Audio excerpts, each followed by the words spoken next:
Now I'll share my screen.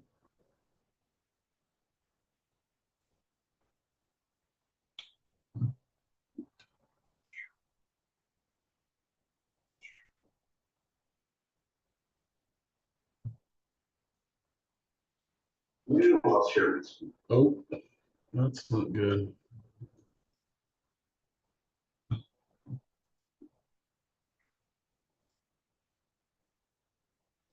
Okay.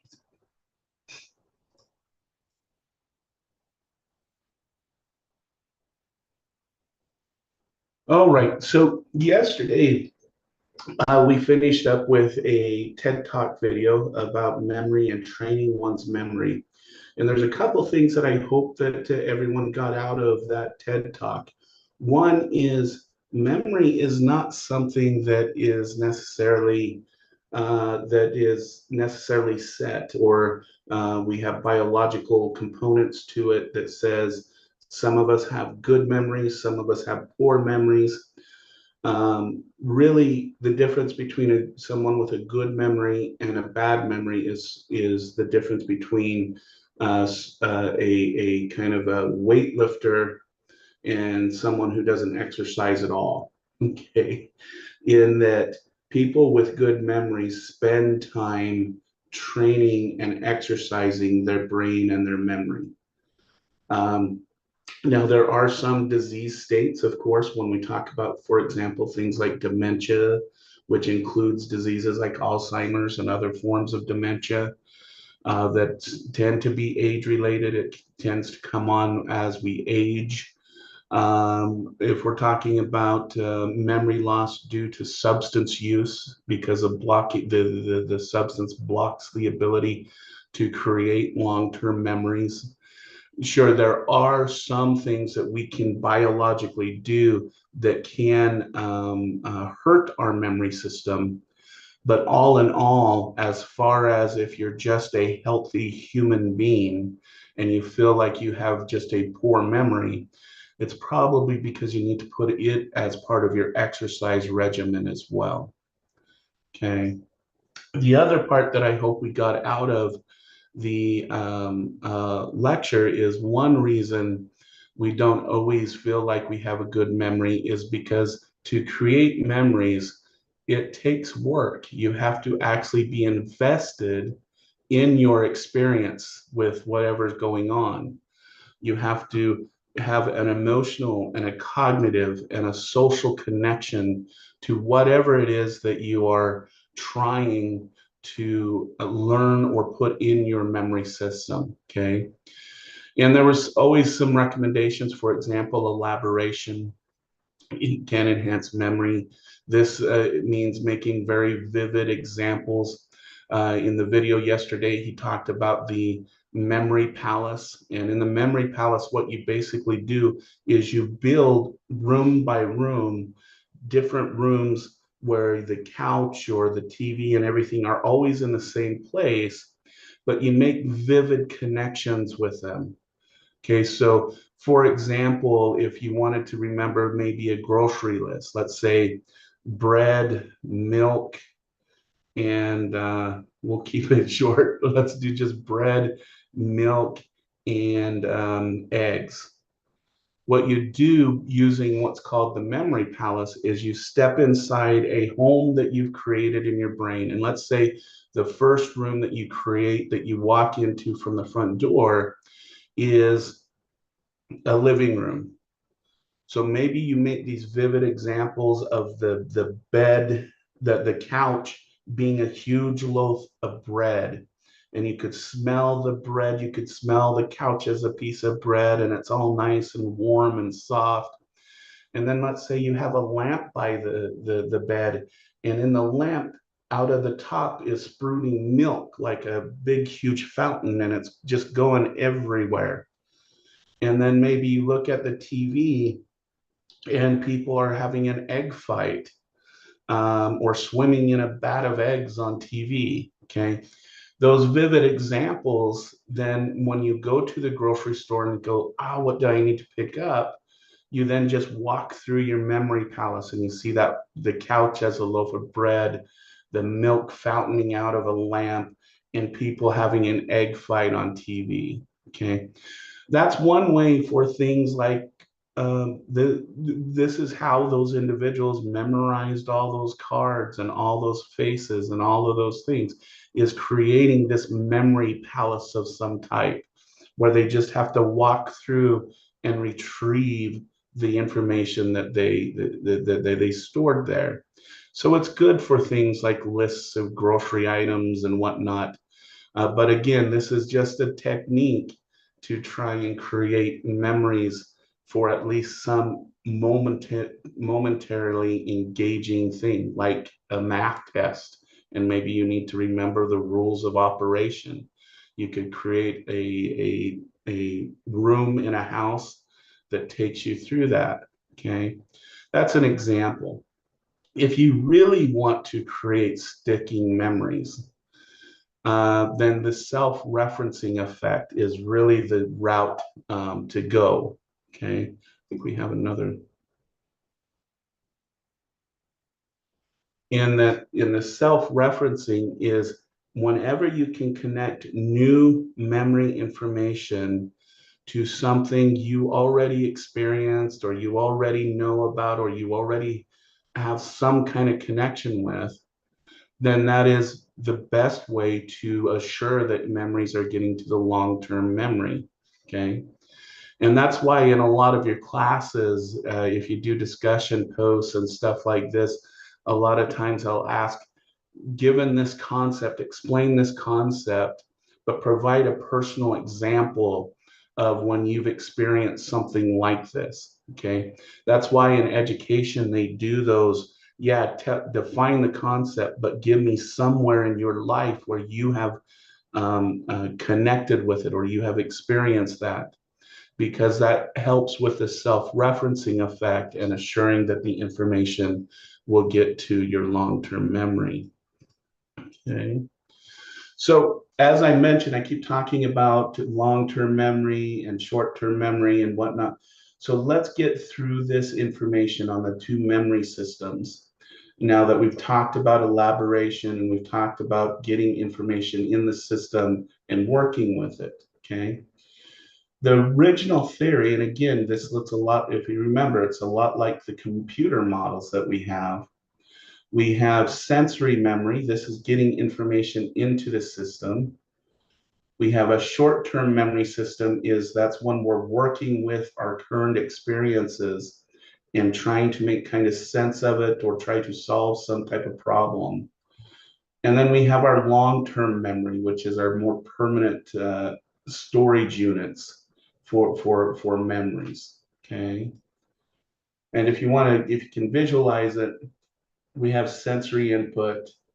And then originally it was assumed that through rehearsal, this is how we get information to go from short term to long term. The longer we rehearse it. I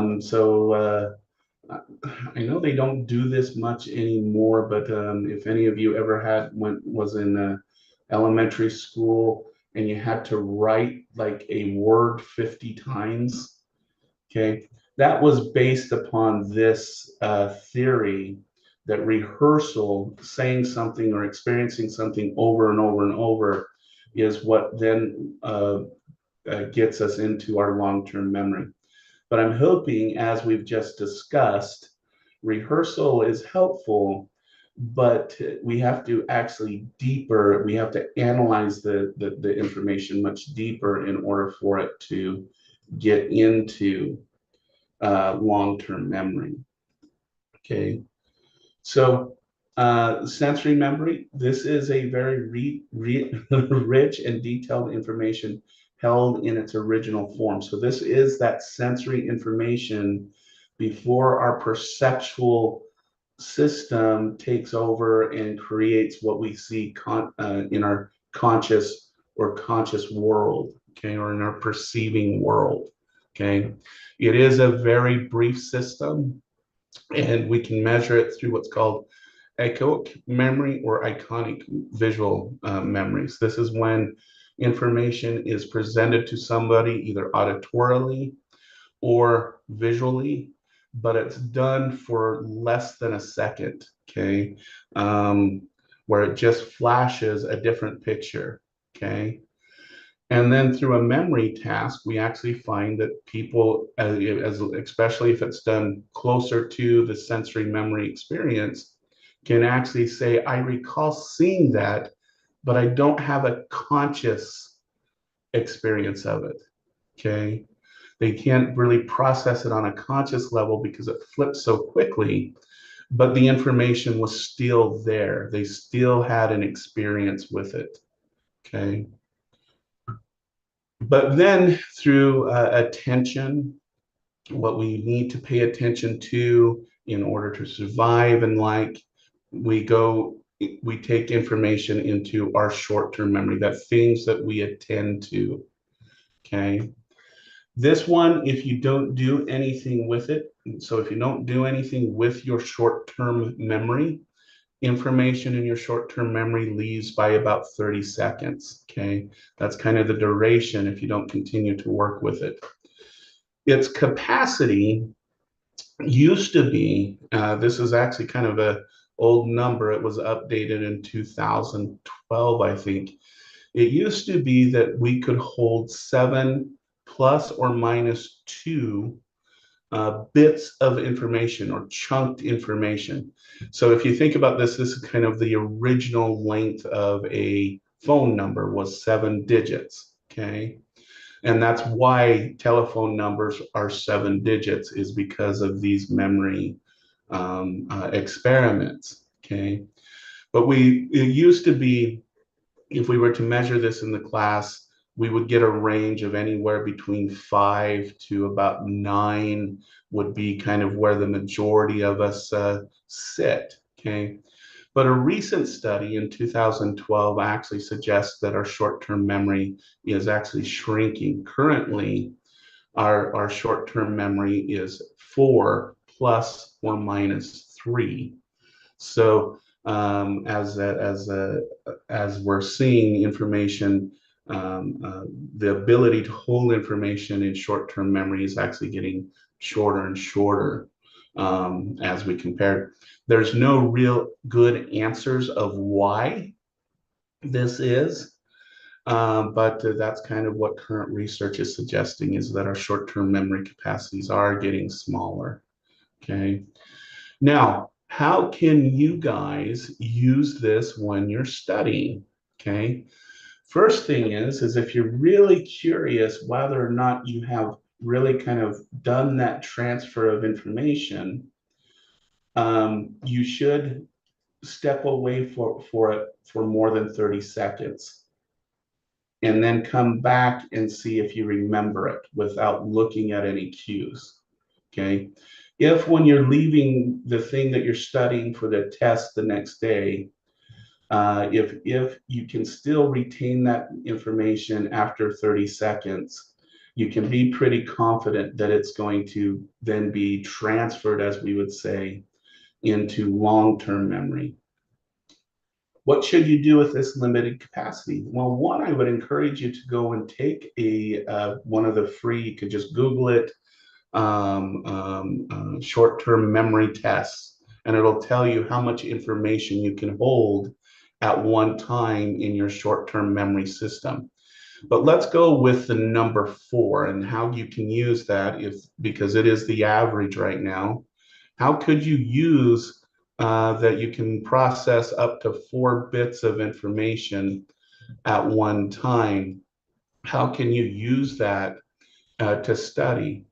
Well, one, you can start chunking things into 4s. So when you're reading your textbooks, read 4 paragraphs, get the information, work with the information, understand those 4 paragraphs.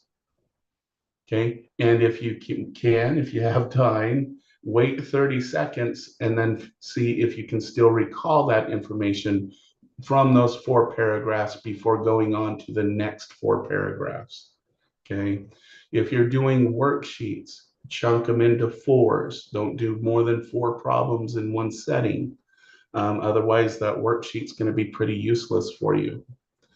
And so those are 2 recommendations you could use using what we know about the short-term memory system. One, if you really want to know if you're retaining something, walk away with it, think about something else for 30 seconds, come back and see if you can recall it. Two, remember that we can only work with a certain amount of information at one time. And so, again, I would recommend doing some free short-term memory thing by Googling it, or you can use the average number of four and chunk things that you are doing in four. So 4 paragraphs at a time before you move on and the like. Okay. So this is just kind of talking about this chunking. This is the rehearsal, conscious repetition of information. That's kind of some ways to think about that. Okay.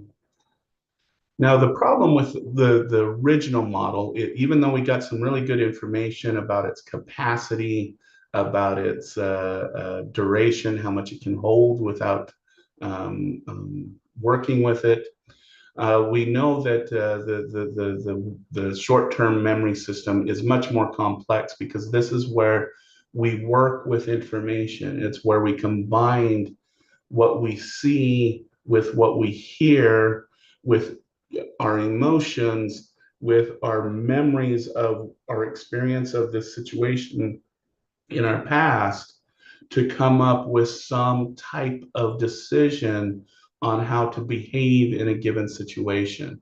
Okay. So the model that is used now is what's called the working memory model. Okay.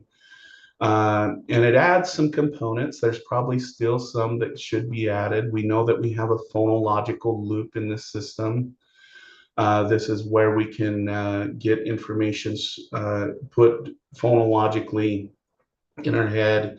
If you've ever had a song stuck in your head and you can't get rid of it, it's because it got stuck in this phonological auditory loop that exists within your active memory or your working memory system. Okay.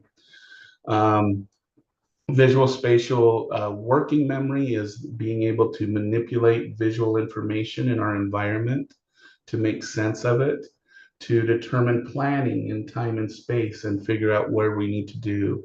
Okay. And then there's a central executive in this model that works with all of this information, then to come up with a reasonable decision on how one should behave or act in a given situation. Okay. So this is kind of, again, a visual of this enhanced model of the short-term memory system where we have this central executive. You can think of this, if you want to put this in brain terms, this is near the frontal lobe, the prefrontal cortex. Okay. If we put the phonological loop exists in our temporal lobe, which is just behind our ear. Our working memory is our occipital lobe and our temperate lobe that deals with space and visual information. Input system, we're talking our limbic system. And again, long-term memory, we're also talking our limbic system with the hippocampus and amygdala and those areas that are really working to store those memories. Okay, so it's the whole brain from the limbic system to the higher cortical areas of the brain that really create this system we use to continually work with information that we want to think about, which we're attending to. Okay. Uh, so let's really talk for just a minute about the long-term, um, our long-term memory system. One is we haven't really found the limit to it. Theoretically, given even if we use it on a neural basis, the number of neural connections a human can make exceeds anything that we could even know. Even our most modern AIs and whatnot, they all have limits, but the human brain doesn't as far as capacity. When we're talking about long-term memory, we could look at it in break it down into explicit versus implicit. Explicit memories are those things that one can declare. Okay. So, for example, an episodic memory is a memory of what you did last week or what you did this morning, what you're going to do during this holiday weekend. Okay. Semantic memories are memories for facts. So this is 2 plus 2 equals 4. Okay. Now, those are declarative memories. Those things we can declare. Implicit long-term memories are those that are non-declarative memories. Okay. So for example, procedural memories. So the other day I talked about getting in a car. Okay. We don't necessarily have a conscious reality. We just go put the key in the door, open it, get in it, put the seatbelt on, turn the car on. We don't have to declare, we don't have to come up with the reason why we're unlocking the door first and then getting in and putting the seatbelt on second. Those are all procedural memories. Okay. Um, Procedural memories include if you work for a factory, as an example. There are habitual things that we do every day. Believe it or not, humans, we think that we are inconsistent choice making individuals, but if we actually look at weekly behaviors of each one of us, we do things very habitually and very habit based. And these are all procedural things that we don't necessarily go, oh, I do that every day, or I do experience that every day. Okay. Classical conditioning is just what it is. It's the associative learning. So again, walking into the kitchen, you don't have to declare you're hungry. You'll get a little hungry on your own because of the conditioning that is happening. And then priming is when our memory system uses current experiences that then can kind of leak out and inform next things. And we saw that in the um, sensation and perception examples as far as priming and whatnot. Okay, so again, here's a visual of it. So we have our long term, we have the explicit memories, implicit, non-declarative, and then we have the different types under each of those. Okay, so